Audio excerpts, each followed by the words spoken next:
This episode of White Coat Warriors is brought to you by Delta G Ketones. Whether you're on the front lines of healthcare or hitting the gym, Delta G Ketones provide you with the clean, sustained energy you need to perform at your best cognitively and physically. To experience the benefits of the exogenous ketones, visit deltagketones.com and use the code WCW20 at checkout for 20% off your order. That website again is Delta G Ketones, DeltaGketones.com. Now on with the show. The views expressed by myself and the guests of this podcast do not reflect the official policy or position of the U.S. Air Force, Department of Defense, or the U.S. government.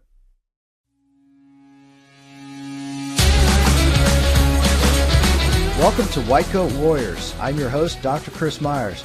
And on this podcast, we talk about human performance optimization and training paradigms for you, the young medical professionals, and how you can use it in your own professional practices to help yourselves and your clients. Hey everyone, welcome back to another exciting episode of White Coat Warriors. Today we're going to be talking with retired Command Sergeant Major Edward Mitchell. He's a great colleague of mine and a friend. I've had the pleasure of working with him over the past 3 years. In our conversation today, we're going to talk about how he's worked to implement human performance within the military, his lessons learned, and his applications to clinical professionals, and the use of force plate technology and its implementation in human performance and medical diagnoses as well. So, Mitch, welcome to the show. Hey, I'm glad to be here. Thanks for having me. No, thank you. It's been a pleasure to work with you these past few years, and you've taught me a lot. I want you to be able to share it to our young doctors and young residents in the medical field. Okay. So why don't you get started off? Why don't you tell me a little bit of your background, in the military and your experience with the Army health and wellness program, the H2F fitness program. Okay. Well, first of all, I did 34 and a half years in the military. Combinations from being a young private all the way up to being a command sergeant major, working up to the 3-star level. My last job in the military, I was the command sergeant major for the United States Army Center for Initial Military Training. And that incorporates all of the basic training, AITs, warrant officers, enlisted, that goes across the entire United States Army before they go to their first unit of assignment.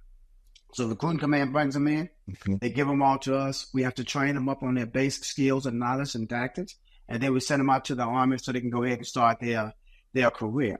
While I was there, we had the pleasure of creating and getting approved the Army Combat Fitness Test, as well as the Holistic Health and Fitness, which was getting all of the, PTs, DTs, ATs, strength and conditioning coaches, and everybody out of the medical training facilities, and putting them down at the unit level to where they can meet the soldiers where they are.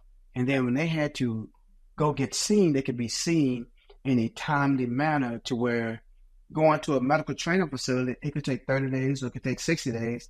And sometimes the soldier just doesn't go there. So that was a combination where I started at and where I ended from. And that's some of my claim to fame that I am. Excellent. Yes. That's a huge improvement to access to healthcare, especially in the military system. And both of us being old warriors know how it was. If you had an injury, it could be upwards to 8 months before you got to see a physical therapist, or let alone if you need surgery. Especially for me, I had 4 ACL reconstructions, and those would take 18 months to get done. Yeah. So no, that's great. So when you started rolling out, working with the initial H2F program, and that's the holistic health and fitness program. Sorry, I keep mispronouncing it. That's what we call the H2F program. What were some of the initial changes and maybe in resistance that you saw with the implementation of this within the initial entry training? Well, actually, when we first started this right here, it did not go into the initial entry training at first. Okay. When we was actually started looking at this program to try to bring it out, was looking at whether they want to foster it across the military. And when you start looking at it, most of when you start talking to, because you got to go up and talk to the HIL, you got to go talk to the Chief of Staff of the Army. And they wanted to start this out inside of the BCTs. That's the basic combat team. So that was the first pilots we was going to roll out to those locations. And then when you start going to level 2, we was going to start looking at some of the trade-out units. But the reason why we was choosing them is because what you just said, you had 4 surgeons on your knees. But just think of a private that goes to a medical training facility and make an appointment, and then something come up important and they don't go to that appointment. And now they still working on that same injury they have for like 6 or 7 months. And then it just doesn't go get seen at all until they come to a point to where they have to have surgery.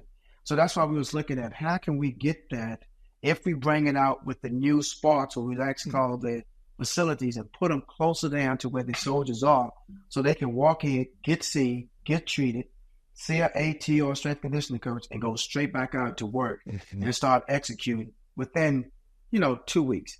Less than 2 weeks, they can get all this done to where it was Henderson apart. So that's what we initially started putting it out as at the actual force column units what we was looking at. That's great. So what were some of the initial benefits that you saw with the implementation of the program? Well, I mean, some of the benefits that you've seen is that, soldiers that don't have a problem are going to sin. And what you would see is a return on how you get your non-deployability rate down and your readiness rate. So as you look at it, when you start looking at a non-deployability rate, because at one time we was looking at it across the entire Army, we had almost 9 BCTs worth of soldiers that could not deploy. You're looking at almost losing I think it was like 75,000 soldiers who could not deploy. And because of that 75,000, our goal was to see if we can reduce that number by getting immediate care. And actually, in all actuality, we did. And you can start seeing that number start coming down for the non-deployabilities, as well as you can start seeing the individuals coming down with long-term profiles and temporary profiles going down as well. So that was the immediate effects that we've seen. But by the time we got a lot of approval going on, our product is much more now because this has morphed into so much more. Yeah. To where now they're doing mindness, they're doing psychology, they're doing everything else now today. Yeah. Yeah. That 5-domain model has really exploded. And it's become it's the type of program. It's gone from strictly from a wellness, and it balances between performance and wellness. It's a great program to see how it's developed. And the reason I wanted to talk about this right off the bat is, especially with some of the young medical professionals that that hopefully are listening to this podcast, is to give them some insight on the changes that the military is doing when it comes to military medicine. And not a lot of people know about the H2F program going on in the Army, or the HP programs in the Air Force and MARSOC. And the military is trying to change that paradigm to improve the access to healthcare from reactive to preventative. And like you just said, by just bringing that access to healthcare about 10 feet closer, and absolutely, that's open, 24 hours a day, 7 days a week, when the guys can go in when their schedules are free, it already improved combat regeneration and readiness rates. And this is absolutely, and this was just 3 years ago. And so 3-4 years ago. So that's great to hear. And that show, and what I hope that the audience knows is this is an opportunity for you, to help continue to change that paradigm within military medicine, but you're working with a holistic team. It's a multidisciplinary, interdisciplinary teams, and they're different wherever you go. And it's all based on the mission sets of what you said of that BCT. Absolutely. And then you're looking at the team is normally about 35 personnel. And it might go down this year to 25, but it's 35 personnel that you have from a director who is normally a GS-13. You got some green suiters that's coming out that works for them. Then you also have some contractors, and then you got some other GS workers that's fall up under them to make up that 35 personnel. Yeah. And then you're looking at for BCT, you got like 7 battalions up under you. So they got to spread them out across those 7 battalions so they all can be seen. But that H2F director is a direct access to the commander of that BCT or that brigade. That's who his line of communication goes to, and finding out how he can make sure that he get the commander's intent. He understands what it is, understand how he can get the readiness up, and then as well as making sure that all the soldiers are capable to do their daily mission. Not only the daily mission, as well as what I always tell people is, I have not seen to where we had to fight on the continent of the United States. We always do away games. if we cannot have individuals ready to do away games, then as much as we don't, I hate to say we don't need them, but we got to get them because they have to be able to deploy because somebody else has to do that job for them.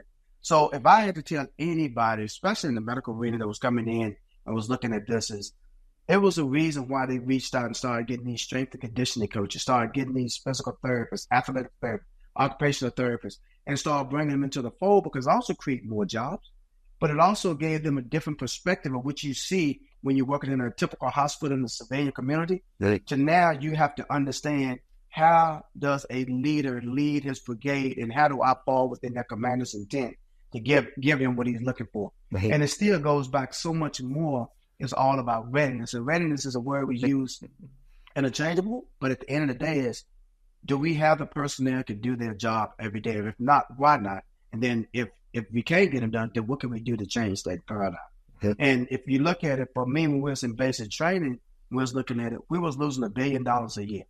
Because if we cannot get soldiers to come in and make it through their 3-year obligation, because it was costing us roughly at the time was like $65,000 per soldier trainee just to come through basic training, and we lose that individual, we lose that whole slots for the next couple of training events, so we could not recoup that money. So that's why it's important that when you come in, it's that you have to understand the soldier. You got to understand what the strain is going to be on their body and how you can prevent things from happening. Because if they go down a normal paradigm, that's the reason why we changed the ACFT test, because we was not putting the right load on the person's body from the physical aspect of it, and it was coming back with a lot of MSKIs. Yeah. So to clarify for that, so the ACFT is the Army Combat Physical Fitness Test. That replaced the Army Physical Fitness Test, which was the traditional push-up, sit-up, 2-mile run. So just for the clarification for our audience. I know we're talking about a lot of great topics today, but let's take a quick break to discuss our amazing sponsor, Delta G Ketones. Delta G Ketones delivers all the energy you need without the crash. It's perfect for long shifts, intensive workouts, or any time that you might need a mental or physical boost. Head over to deltagketones.com and use the code WCW20 at checkout for 20% off your order. That website again is Delta G Ketones, DeltaGketones.com. And now back to the show.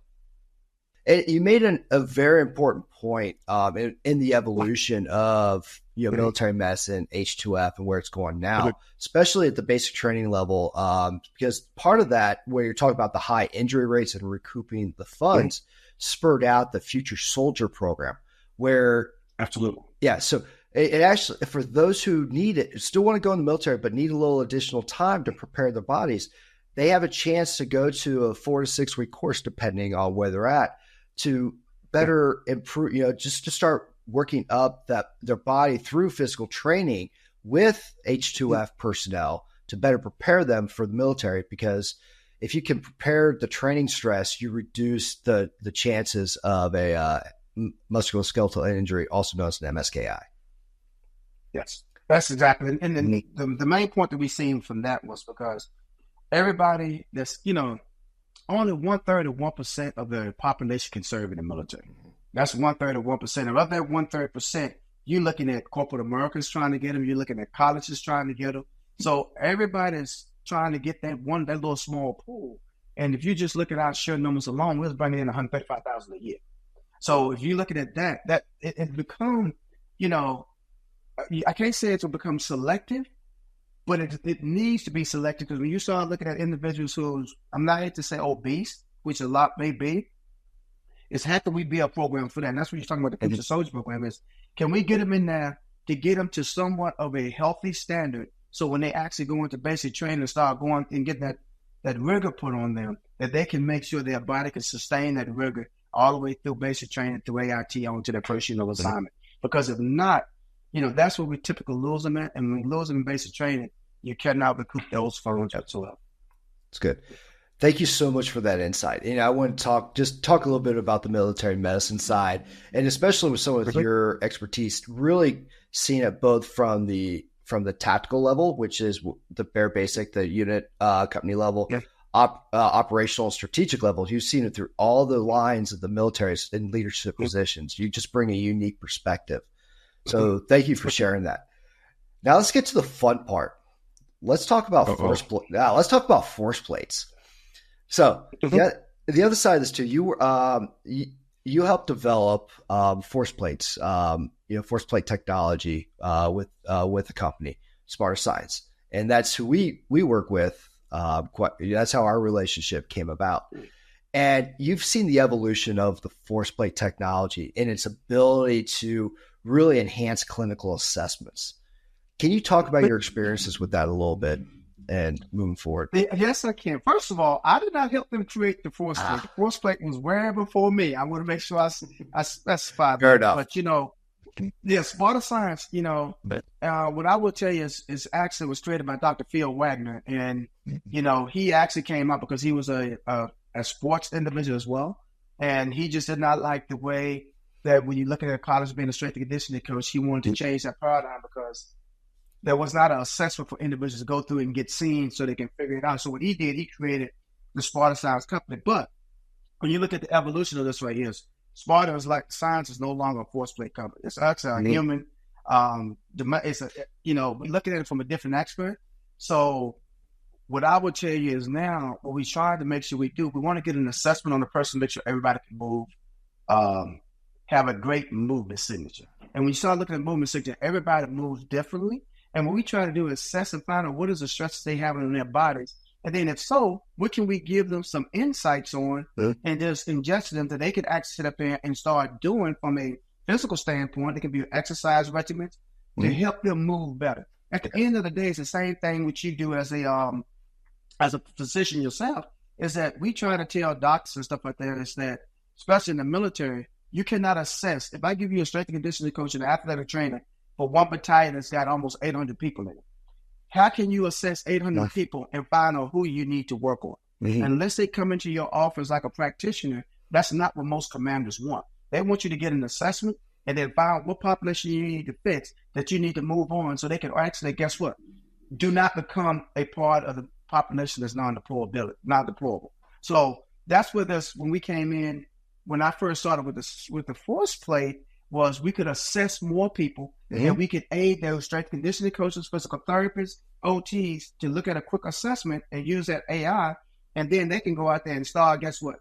Treating and getting the insights and moving on and help them get better. Because like I said, again, this is not to ever replace any type of practitioner. It's more to aid and assist them, guess what? Assess more and be able to give insight to more to where they don't have to have one person come and see you on a clinical hour, and then once that person is finished, the next will come and see it. Now you can see many more, and you can give out an assessment to a bunch of them. So that's why I am with us, and we are now called the Human Domain Platform, and that's where we ingest a lot of data and stuff. Today is where more about how can we look at what you have, the data you have, and we can collect it for you, we can analyze, and we can operationalize so you can get it out to your whole organization. So that's what we are when we start looking at inside of Smarter Science, we start talking about the force plate as a whole. Yeah, but you bring up a great point.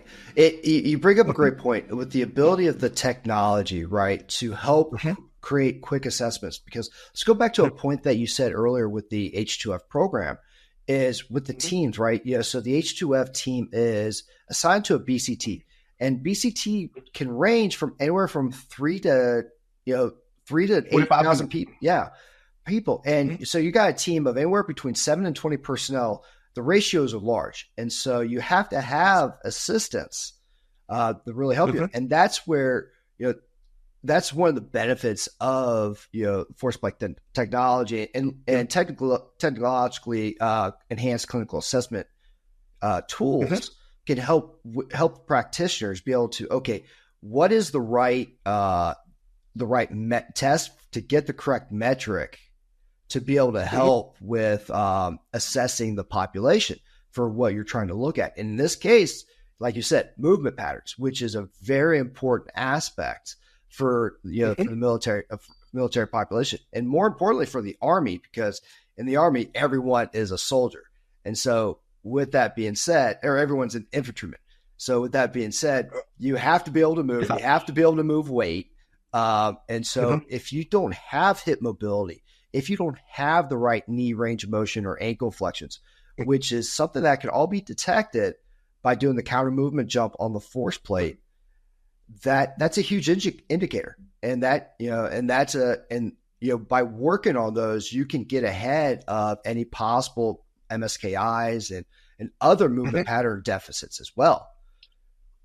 And so, absolutely. And the key thing that I get out of this here too is that when you start looking at H2F, you got 35 personnel, but you only have like 2 people handling the battalion. Yeah. And there's no way they can assess everybody in that battalion and then get up to the population you need. They're going to need some type of capability to help them and aid them so they can get after that population. So most of these strength conditioning coaches that we bring in is coming from the collegiate and some coming from the professional arena, baseball, football, or whatever. Yeah. But they always looking at a team. And when you're looking at a team, they're looking at about no more than about 10 to 12 people. Yeah. You might get a little bit more than that. But the problem is now you're looking at several hundred people. And it's much different than what they are used to. And the same knowledge and experience that they had when they was in the professional arena or in the collegiate arena, it applied in the military, but not the same. Because the numbers are just so huge. And they have to change the way they do it, the way they look at everything. And that's where the H2F is helping so much. But still, though, technology is going to be the biggest assistance to help them get over the hurdle they need. And I'm not saying it's all going to be, AI driven, but I can tell you right now, AI is where it's going in the future. And just because of that, that's where you're going to start seeing where a lot of people is going to have to need that to assist them. Just like you were talking about using the force plate to do a counter movement jump. It's all about movement anyway. I can tell you I deployed over, 12 times, and I was injured every time I deployed. Not to a point that I couldn't do my job, but I had some nagging injuries and stuff, and I come back and they still would be hurting me. I would have loved to win every time at 100% with no injuries or no type of ailments going on at that point in time. Mm-hmm. But it was just not the case at the time when I came in, when I was coming up. So that's why it's so crucial. Now, just like what you're doing over there in your safety, I mean, what you were sitting right there doing with them operators is key. How do you sit up there and look at a person before he deploy, look and see where he's at, and then once they go on that deployment, what is the rigor that they're going to have in that deployment? Mm-hmm. And then when they come back from that deployment, what effect did it have on them to where you need to get them back ready for that next deployment they got going? See, you are holding a huge role in what needs to go on, not only for us operators, who's probably I say special operators, but we're almost talking about the generating force need the same capabilities. And that's why we went to the H2F. Yeah. And that's, you can't, let's just put a pin in that. That's the stamp of that. That's perfect. But I also want to talk on the other end of that too. So you mentioned that the evolution of the Sparta platform now it's very more holistic. It's able to, your team, you and your team have been able to build the platform to be able to ingest other data. So we're, from the biowearables. Talk to us about that. Mm-hmm. Yeah, absolutely. We're really looking at doing that because we are not a force plate company. Mm-hmm. And I just want to make sure I say this first of all. A force plate to me, and the way I look at it is just like you as a professional doctor. It's like when you use a needle. You go in there, you use a needle to draw blood. Once you take that blood and you put it in a tube and you go off to the lab, now you're looking at their panel. That is what we look at when we start talking about Sparta, where we are today, is that blood panel that you get that tells you everything that's going on with the individual. So, yes, we have gotten to the point now that we can ingest all types of data from oil rings, which I have one right now, to Garmin, to Apple, to everything, all the wearables out there we can ingest, as well as the data that you have now. Whatever you've been collecting from surveys, we can collect all that data, and then we can sit up there and give you an audit on your data and tell you what it's really telling you before you even put it into the system. The key is the software that we have because, we can take it and give you a holistic look at everything that's going on with your organization, with your team, or with an individual. So now you can have an informed decision on what you want to do to help your organization out. That's what we sit there and do today because it's all about collecting it, analyzing it, and then try to operationalize that data so it can help your organization move on into the future. Okay. Yeah. And that's, thanks for that rundown. That's really good because we're going young physicians as they get forward on, and as, like you said, technology and AI develops, there's going to be more platforms like yours. You're one of the first that are going to be developing.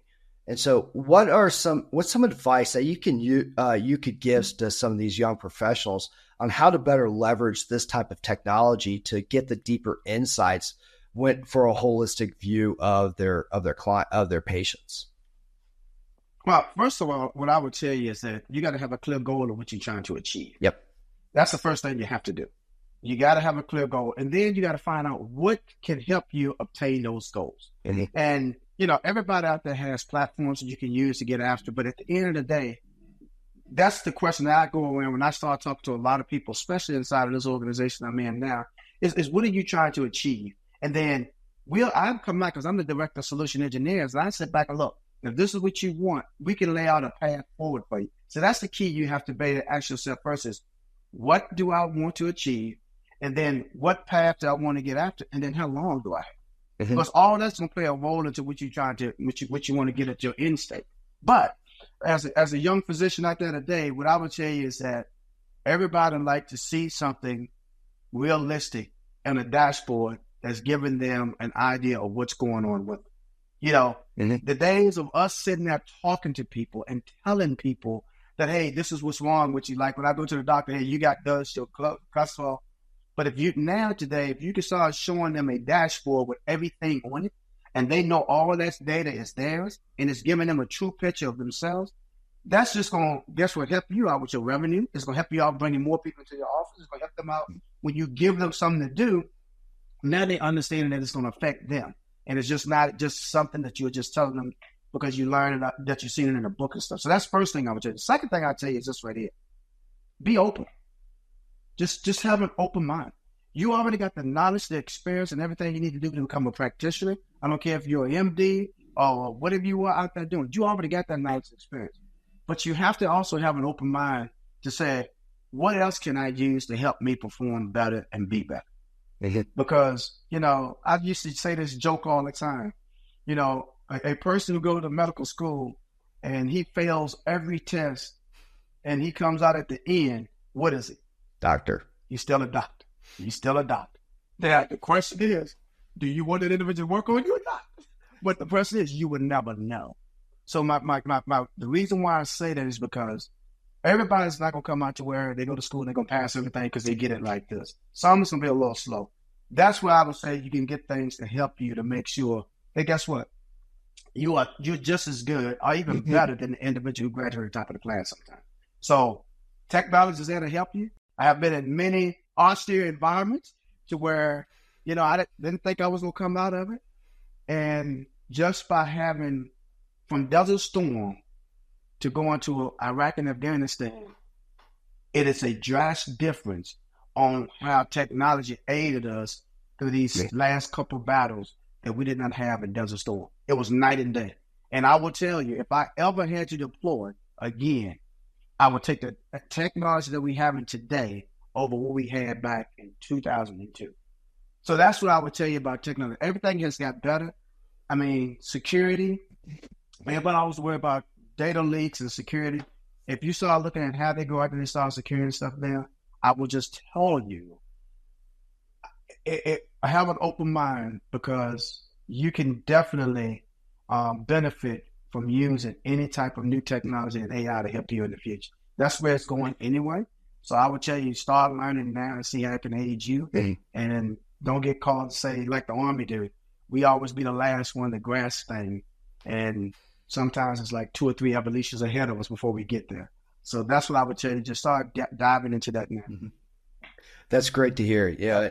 And I always like to try to flip it on its head then, when we start talking about this, because we're always talking about the patients, right? But the other side of that too is for our young doctors to understand they have to take care of themselves.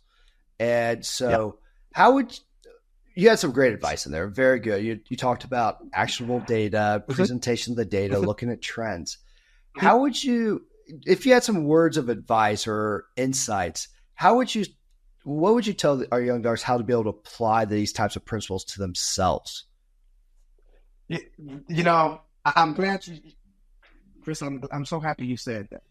And this is what I would tell anybody, and I've said this in many speeches when I go out and talk to leaders.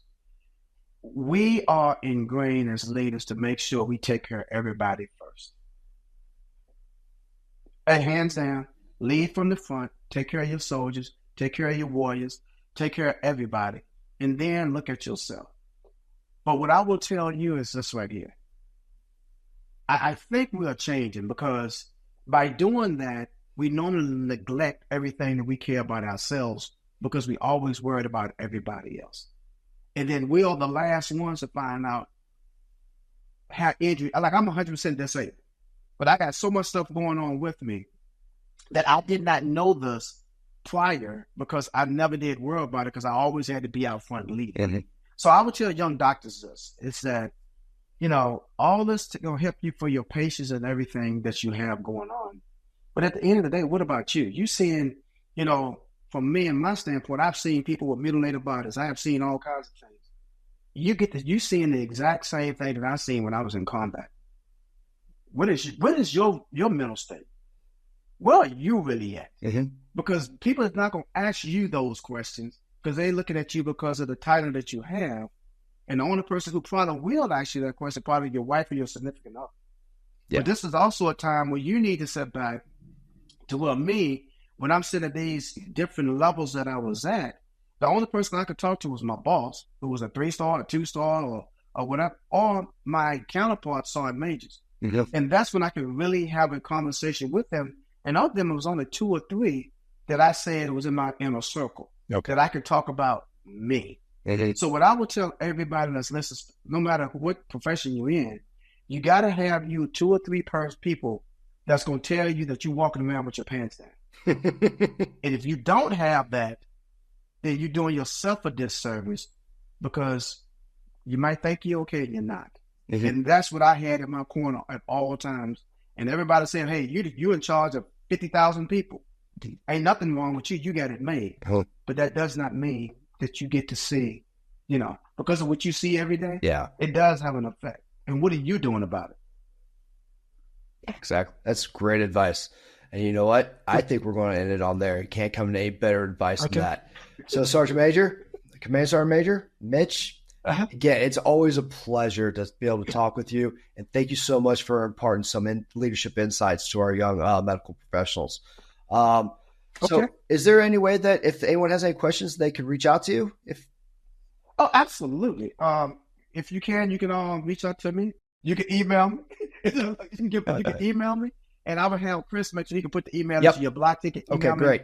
And it can be on anything you want to talk about, from leadership side or just about the military as a whole. So I'm here for you. Appreciate it. Thank you so much, Mitch. Everyone, you have a great day. I hope you enjoyed this episode.